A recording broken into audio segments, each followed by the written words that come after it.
Hey everybody, this is Talkative Carl back again for another spoiler review, X-Men review. And it's gonna be very brief. It's probably gonna be the shortest X-Men video that I'm gonna be doing because this is following up to my Colossus Bloodline comic review. As I mentioned a week ago, that I was planning on doing like back to back, but there was some other reviews that I had to take care of, so I had to push Magik up until now. But turns out this was more like a collector's of three different like events centered around magic or talking about magic, or her real name being Ilyana Rasputin, the sister of Colossus. And I'm kind of baffled that, I mean, not baffled because this collector's thing have different, is pretty much different stuff that had magic, different comics that had magic involved, all rolled into this. And if that was the case, then because maybe it's just, cause I was thinking like something like Colossus comic or Wolverine. That's like, the specific comic I can just look up right then and there. But here is a collector's thing, and it has like, I guess we call it an omnibus. I guess I'm not sure how you would like quantify it, but it's, you've got this particular story in one of these in this particular collection. It should be like on the list of, when I type in magic, that's magic with a K, I should have all the other stuff that this collectors would have included. But no, it doesn't. I just thought that's kind of surprising because, I was trying to focus on one particular adventure with Ilyana. But this is the closest I can get. Anyway, forgot to pull this up.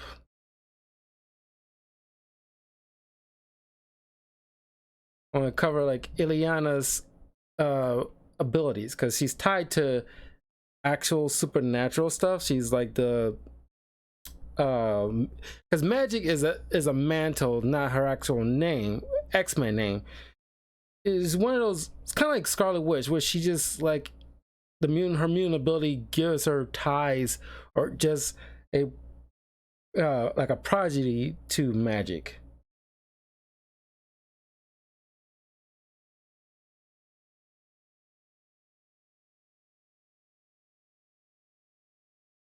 She's the ruler of Limbo.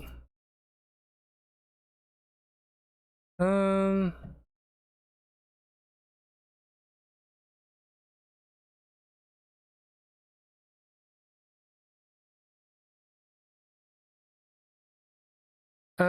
Power is stepping disc.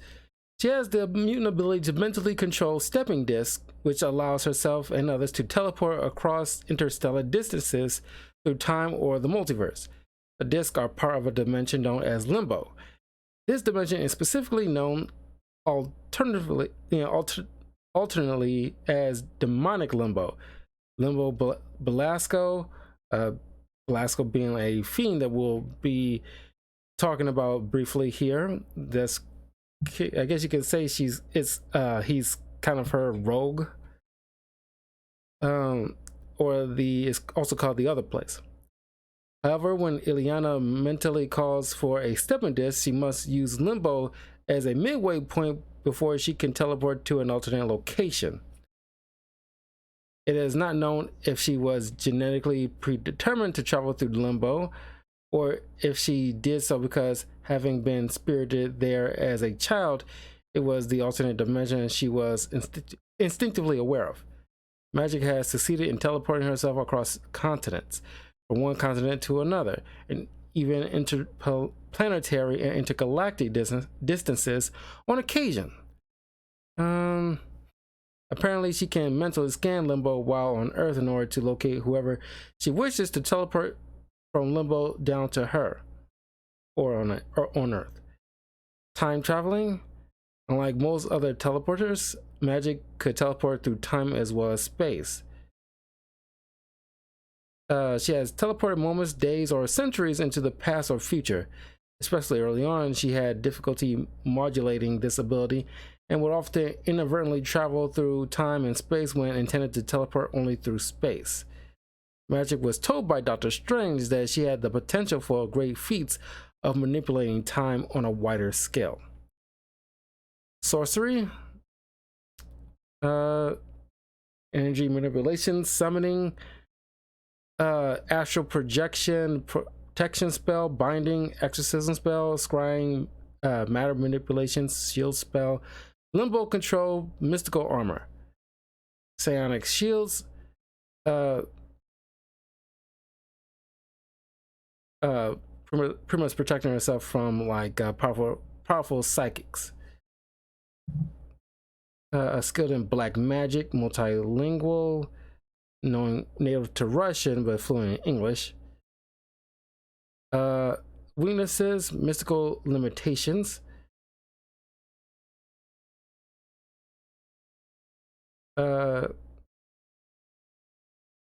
Magik's magical abilities are far from limited in Earth's dimension.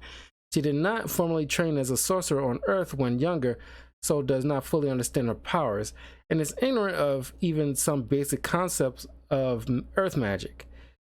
Dark half. Use of dark magic or intense emotions can cause a demonic dark child form within her. We'll probably see that because that's shown a little bit in my Colossus Bloodline review, but we'll see a little bit in here. And then other weakness, stepping disc burden. The further she travels, the less control she has.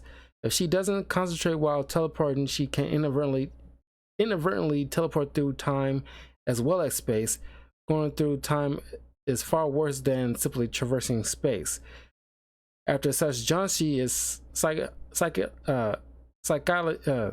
psychologically drained and must regain her strength before attempting another great teleport. Magik has since honed this ability and no longer has difficulty differentiating time and space with vast jumps. She also wields the Soul Sword, which we will talk about in my Nightcrawler review that we'll do right after this. A sword that could disrupt most spells or slay magical beings, but which passed through normal people without harming them. When using it, her body became covered in a mysterious mystic armor. Okay, now we cover what Magik can do. In his first short story, Magik is still fairly young. She's part of the, X-Men lineup at this point in time, and she is distraught over the fact that in probably a past event that I'm not totally familiar with, that a bunch of Morlocks it was like a mass slaughter of Morlocks that she feels, I guess, made friends with or whatever, and she feels like she can she wants to prevent their deaths because she felt like it could be prevented. And I guess she's kind of young where she couldn't accept death as part of life. And she's arguing with her brother about it. And she raises like an interesting point that not many comic book writers like to put in, where it's like, Colossus says like, no, we cannot, mess around with time, because she wants to actually travel through time and change the events, which is very dangerous. You can't go around, just mess around with time.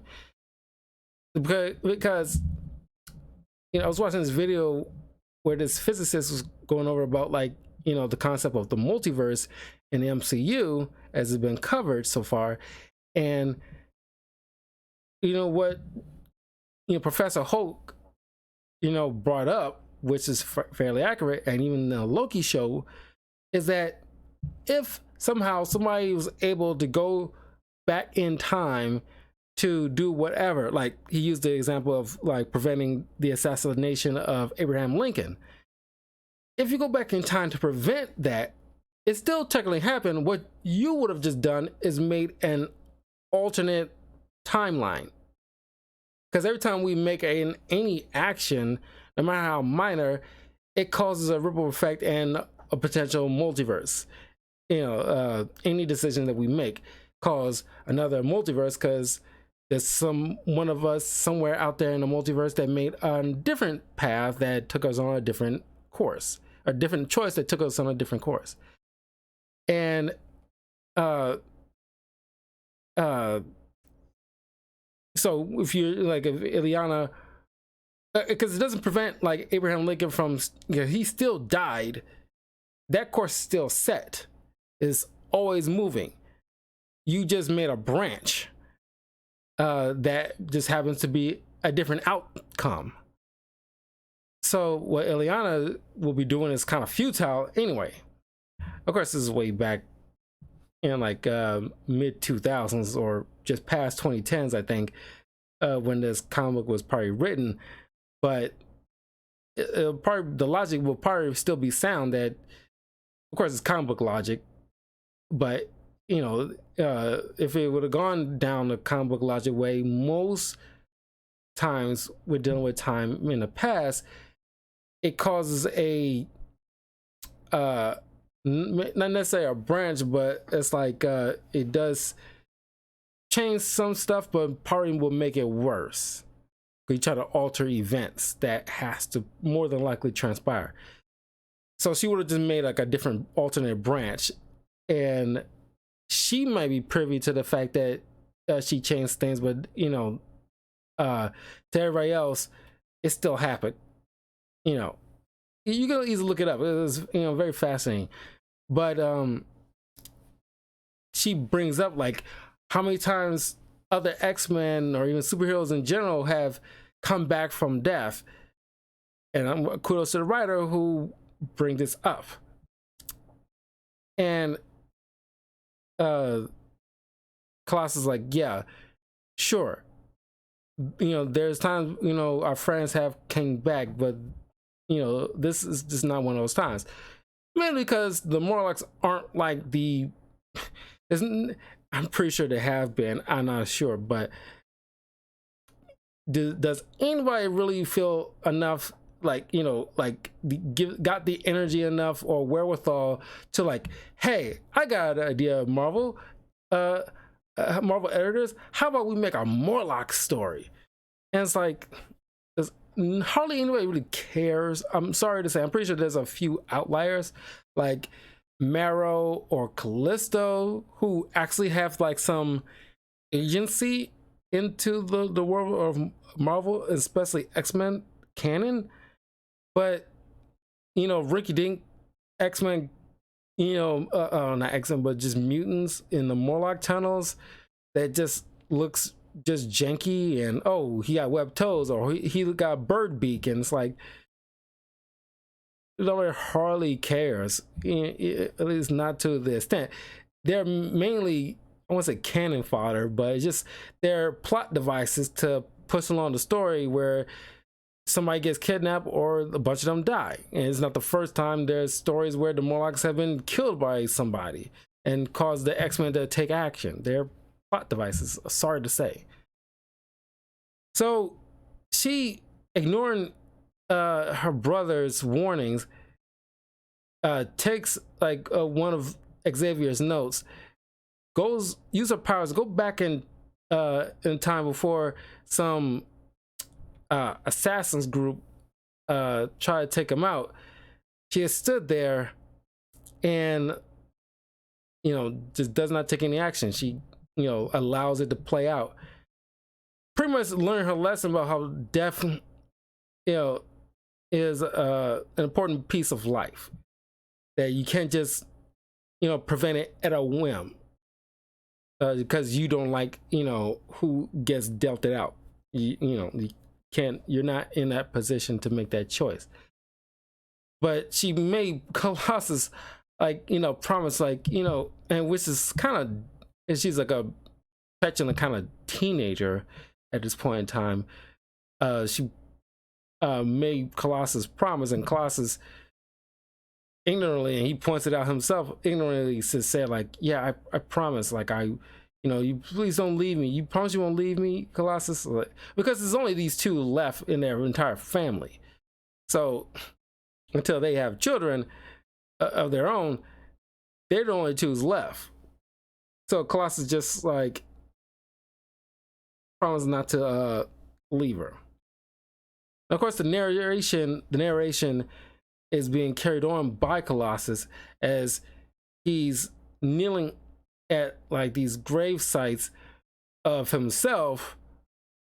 Of course, at one point, I guess he was thought dead, but also the grave site of his sister. And, now regretting everything he was talking to her about that day.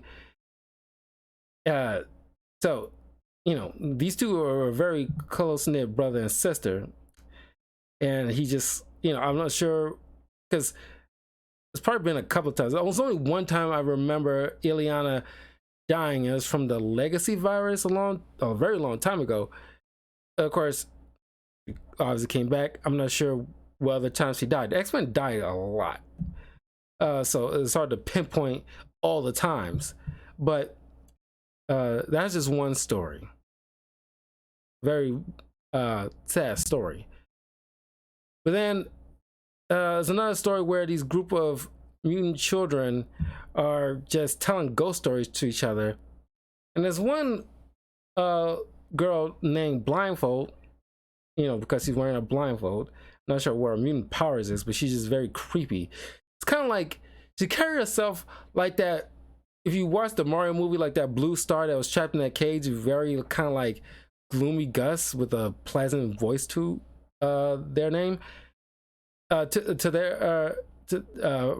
them, this blindfold kind of carries on like a very like melodramatic story, pretty much covering up, because the kids eventually catch on what Blindfold is talking about, but going over the bit of the origin of Illyana and how she got her powers, where she was lost in limbo, captured by this demon named Belasco, who at the time was the ruler of Limbo, and he essentially started raising her as his own kid, which why you get to know why or how she got her abilities. Eventually, she mastered them to a level where she overthrew Belasco, and of course, then she became like the ruler Magik of Limbo. And of course, now that Belasco is like gotta climb his way back to the top and use every bit of dark magic he can to fight back, which he beats Magik and got back back his rule. However, current comics, Illyana is the ruler of Limbo. There's been other mantles for the ruler of Limbo throughout Marvel history, apparently. Because from what I always understood, Magik has always been the one who's been ruling over Limbo. Never been privy to the ins and outs of from the time she was a child up to current day stuff. I never knew kind of stuff in between. I never really followed Magik like that. And I don't think not that many people have either. But please follow. If you're watching this, leave a comment. If you're watching this on YouTube, leave a comment below. Let me know if you are a Illyana fan and how you like her. But the way Blindfold was carrying on this story, the kids, like I said, started catching on. Like, hey, this is all this stuff, has apparently happened already. And the more it carries on, it seems it's not just a normal ghost story that they're telling. Blindfold is actually telling something that she's actually predicting, that all the stuff that's transpired. And I guess Belasco is seeking revenge or something like that, and kidnapping these kids might lead into a whole nother X-Men childhood thing that I'm not really privy to, that the X-Men have to come rescue out these kids. But I think I like this. I mean, like, all these 3 stories that you read through this collection, they're pretty well written. After going through this, I think the second story, I like it more so because you at least get a way of telling Illyana's origin story, but through the storytelling, during this like kind of framework of kids telling like a ghost stories around the campfire in the house. But it turns out to be like a real thing, and that something's coming after them. And the final story is during the course where Illyana was like in her dark child form that she couldn't control at this point. Because when, like, I'm going over her abilities, is when, like, some serious stress gets to her, and when she's pushed too far, she gets to this kind of like dark child demonic form. At this point, she's trying to figure out, using this kind of like demonic timepiece thing that was essential apparently to when she was a kid, and somebody brought it to her as a child, and she didn't think nothing of it, but it was essential to her course of leading to who she will become. The pretty much laying out the groundwork for her ever since she was like a small child. And she's contemplating, as she's wrestling with her humanity, between this kind of demonic form where you gotta collect these kind of like souls, these soul stones or something like that, to add to this timepiece. But she doesn't want to cause anybody else's suffering for her sake in order to get back to the earthly realm. But she doesn't want to go back the way she's looking, because she hasn't been able to control her form at this point. So she's like, okay, I'm just gonna go, and because I really want to see Kitty Pryde, I want to see my brother, I want to see everybody at the X-Mansion again, because she misses them. So she goes to her portal, her stepping disc, but finds, once again, like almost always back in the day, way before the whole Krakoa situation, the X-Mansion is utterly destroyed, and there's like this, destroyed sentinels, scattered pieces around the grounds. So this comes to a shock to her, but also I guess a blessing in disguise for her, because she now have a second thoughts like, okay, I really don't want them to see me actually like this. So she goes back and she's praying that the X-Men, whatever happened, they are okay. But now she's like, okay, I changed my mind, I need to get my humanity back, so I'm gonna have to get these stones, and God help me, I gotta do what I gotta do. But those are pretty much the stories. I'd say that it was fairly quick, which is fine, because I got a long story to get through with the Nightcrawler run. But like I said, like Magik isn't like how many people actually put like Magik as their top 10 X-Men favorite X-Men members. Because she's fine. There's been plenty of times I read her where she's like cameoing or supporting here and there, but I guess that stands the reason why there wasn't like a full-on solo adventure with Magik. I'm pretty sure at some point in the future, some writer's going to tell like a Magik center story. But you know, as of right now, it's, you know, it's okay. It's nice little short little stories about Illyana and, you know, what she's about, where she came from, and of course another story where she is. But anyway, leave a comment below. Let me know what you think of Magik. You know, sorry it wasn't like the most epic kind of Magik stories, but you know, you got a little taste of what she's all about. This is pretty much the point of the stuff that I've been doing, just to give you like an understanding of where each member of the X-Men clan is coming from. But follow me on links in the description below. If you've been following me on my various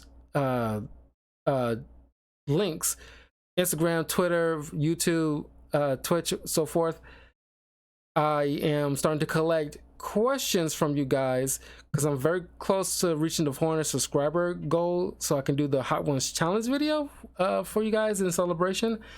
So if you watch this on YouTube, please put in either on YouTube or my Instagram or my Twitter, all links in the description. Put in the comments below. Let me know what questions you would like to ask me, you know, especially if it's geeky stuff, whatever, like video games, comics, movies, you know, or just like, you know, certain general topics, whatever. It's like I'm gonna choose at least 10 of them, 10 really good ones. So you go ahead and find out some good ones that you want to ask me.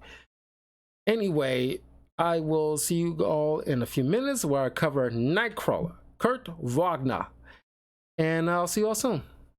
Peace.